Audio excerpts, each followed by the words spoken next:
title of today's talk is Where is Individuality Located? And so Mr. Within is going to right now explore, for the answer seems to always be within the collective. You see, we must acknowledge individuality and what that really means. And for each human experience, it's based on the experiences they've had, it's based on the things they've seen. Regardless of how much we collectively agree on things, there's some scenes you have only seen. There's some moments you have only been there with your solitude, you have only witnessed that.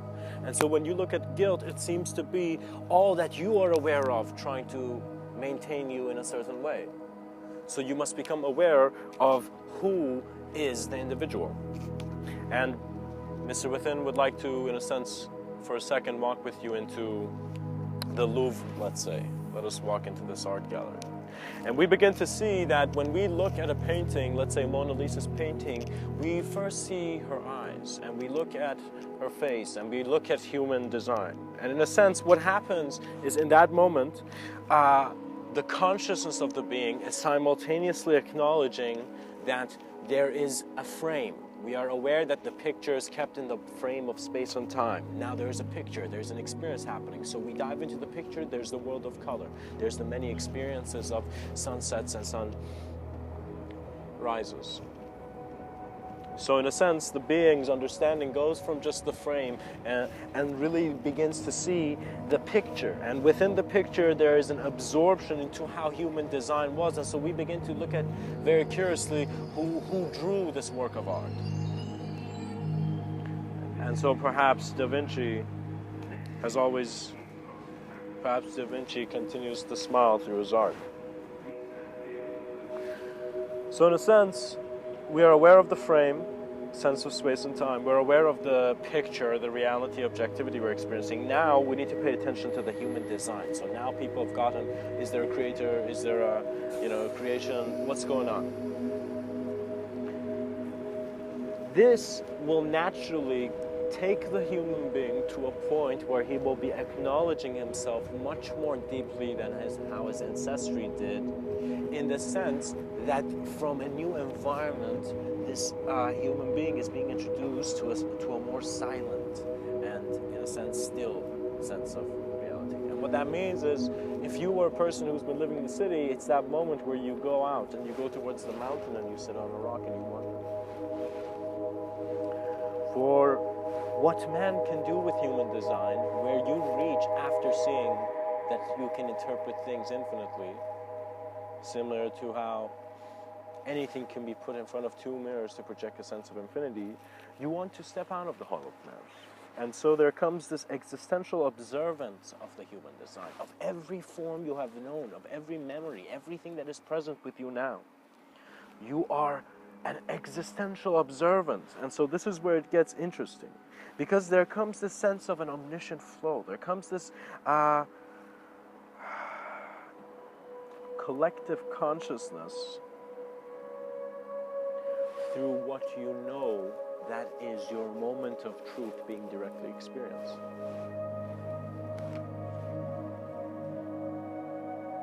What that means is your individuality and your sense of collectivity and the intelligence of both of these are simultaneously present.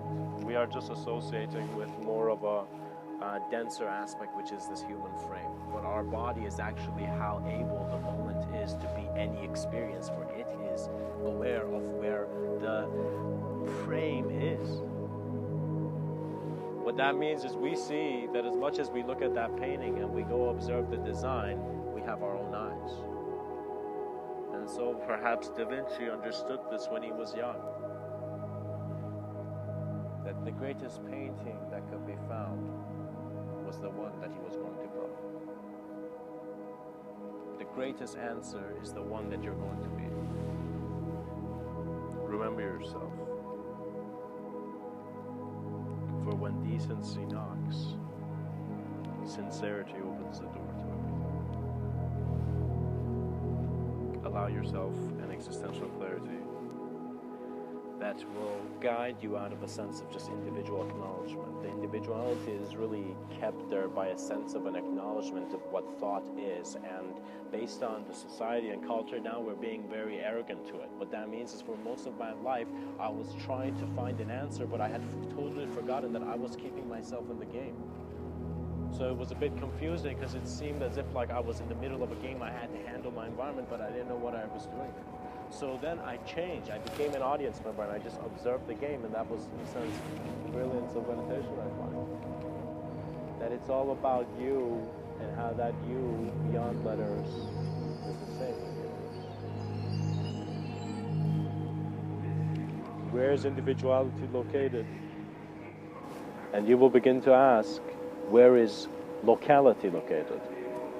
And you will begin to see that there never was a frame where you had already passed by that big thing, and were utilizing that inspiring into your own sense of devout life expression.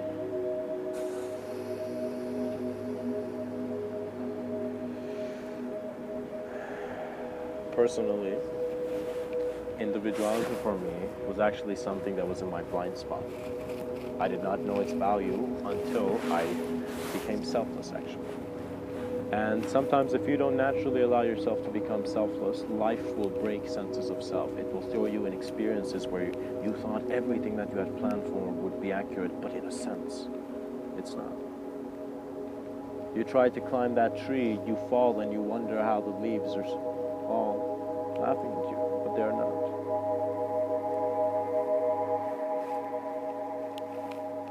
Man has a transcendental gaze. We are beyond stories. Do not think you're chained to a character. For a character was an intelligence of its world. Any individual aspect is a part of existential intelligence. And so what that means is you can choose to let your fingers go make up their own worlds and cities and base everything on how fingers are made, but suddenly it's as if all of them know at the same time there's a palm at work holding this world. And so even the palm is kept by greater bodies beyond man's conception, but man will dissolve into it, and he will see, once he takes the existential responsibility, the plane of existence would change. This reality is a cradle until you take the responsibility of being that moment of life that began to observe its peak experience of this reality. And it wasn't something to chase, because this really comes. You get, many people are inspired by stories and they just want to run and just, quickly go to India. But in a sense, before movement, observe why you need to move. So what that means is if you're sitting on a chair, first wonder how much can I know without moving, and by just observing who I am, what I am, and then after you have experienced that and observed what you are in a sense, then go see what other answers are.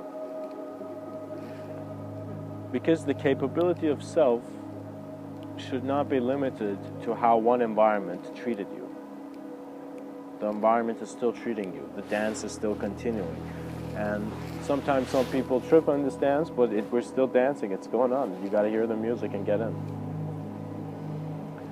We must develop a thinking that is no longer trying to empower individual thinkers, but in a sense, it is so beyond limitation, a limitation based on a certain relationship of form, that every idea is its own world. And so we become beings who, as consciousness, our attention to certain imagery will give us that experience. We're becoming more sensitive to it. Children will become more sensitive. And what that means is television is going to actually become more experiential for them. It's the nature of being. Once you become aware of your subtler planes of awareness, you kind of tap into the sense of collective intuition, which you're flowing, and you trust the moment. And that is the value of your gift. For once you find Mr. Within, there is no longer a need to be a certain somebody. You are aware of the nature of all bodies. You're aware of the nature of all form. You're aware how the formless observance of form is a presence that is your allowance to look through greater vision. In a world that may have blindfolded itself, vision is the new currency. You must guide your fellow man, and you must develop and cultivate sincerity. What that means is visualize for a second 8 billion people stopping living in the way they have to and just become very attentive and aware of their environment and just flowing. And as they're flowing, they might have bad habits for a few years, but suddenly they will see after that they've been trying to cultivate a gentler world. And as they have, you are allowing yourself to exist in a better possibility. And you must always let this be done in an instant. You are there, now walk. For man is not here to look at weapons. Man is here to make every movement of manifestation a tool to greater understanding. For transcendence meant no longer standing under anything. There are no banners for consciousness.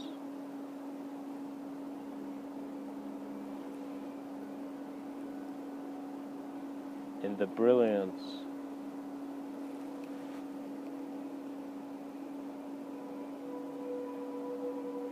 of trees feeling the same wind,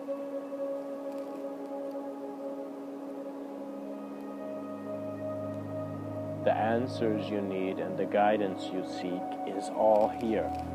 They are within you, within an aspect and within a way where you will approach your sense of being alive here that is too profound. You're diving into how you are experiencing life, and it is moving beyond an idea. It's moving beyond the name. And once you see if language is shut off like a projector, you will see how could we verbally be cruel? How could cruel realities and insensitivities continue? They would not, but at the same time, it'd be kind of weird. So we can't get rid of language like that. We just need to become aware and have this ability to acknowledge a simultaneous sense of our spectrum. What that means is we don't want only something that's good. We don't want only something that's bad. We want to make both these parts of the spectrum our wings and to fly to the greatest sky that man has known, which is limitless. Our vision is beyond the sense of it. Because when you observe the word nothing, you are actually seeing an intelligence that is beyond no thing. You see?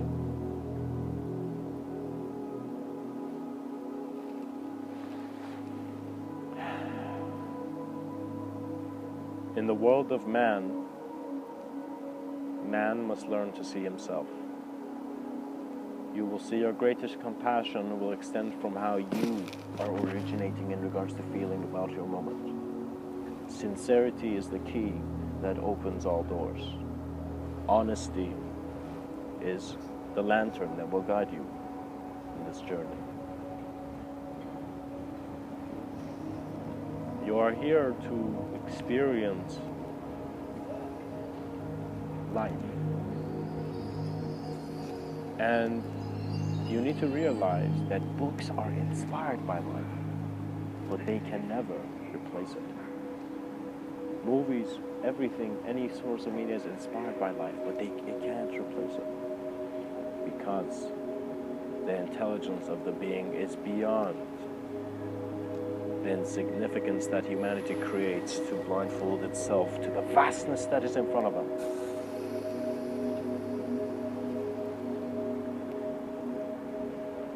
Once consciousness learns that it never needed to love anybody, for it was the emanation of love. There is no fluffiness that will hinder you, because the actuality of the word love is not what you find on popcorn covers, packs, popcorn labels.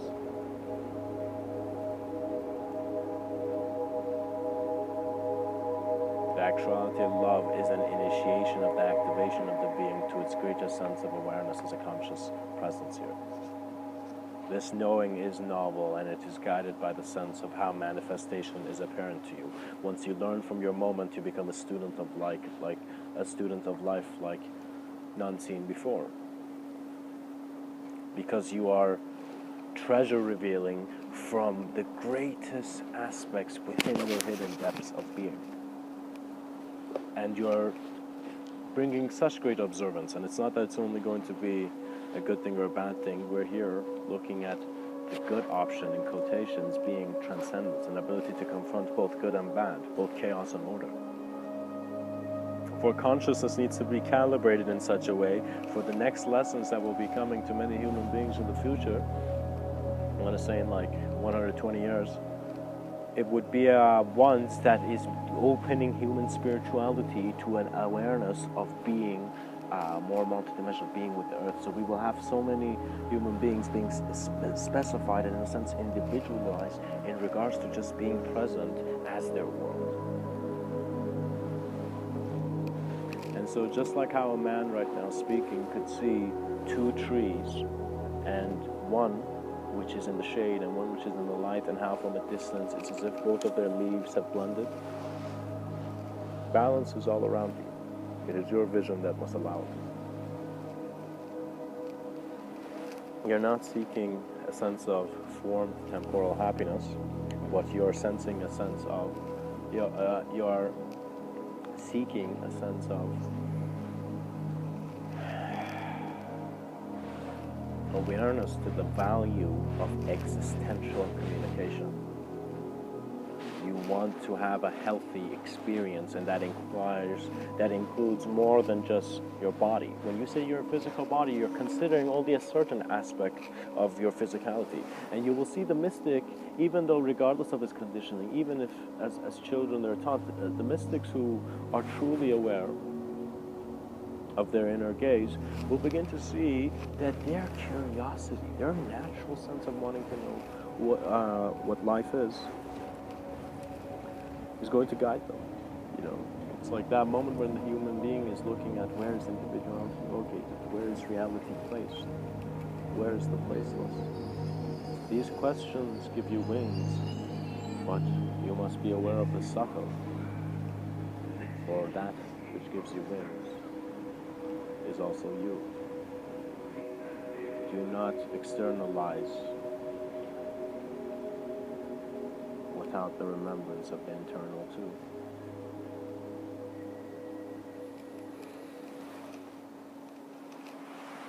I would like to share some mantras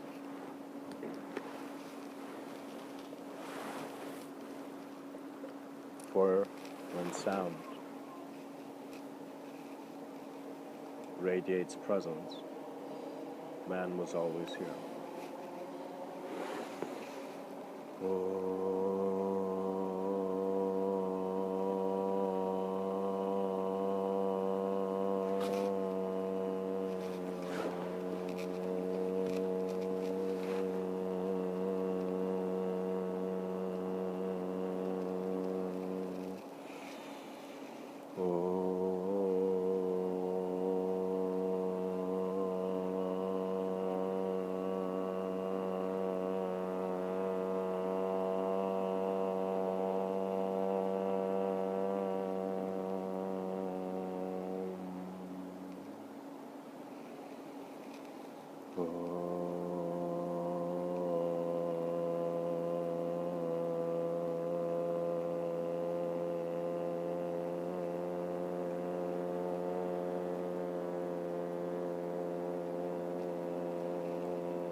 For the pilot's calling.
Much blessings and namaste.